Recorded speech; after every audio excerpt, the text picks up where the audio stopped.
The French Enlightenment writer Voltaire is generally credited with having said, "I disapprove of what you say, but I will defend to the death your right to say it." This intellectual defense of dissent is part of the bedrock undergirding free speech. If my speech is truly free, then I must have the freedom to disagree and the liberty to say so. True freedom values and even encourages dissent. In our consideration of dissenting viewpoints, we sometimes learn something new, even if only to sharpen and more carefully define our own views.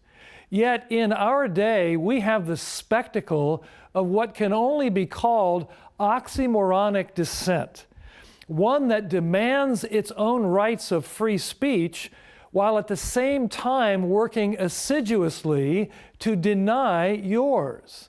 This is Voltaire stood on his head. This oxymoronic dissent is commonplace in our day.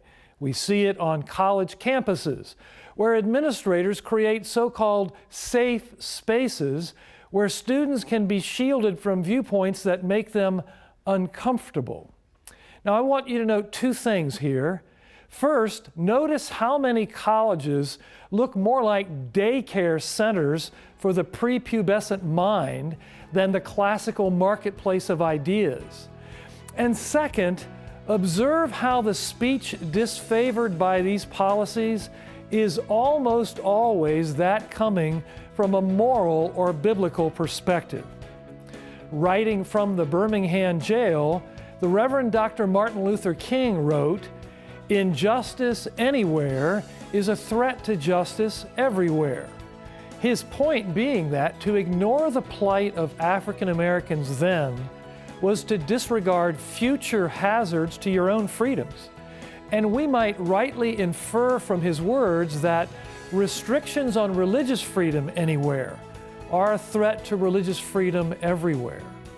When we see religious speech or freedom constrained, even religious viewpoints with which we disagree, we must recognize it ultimately as a threat to all religious speech, especially the gospel.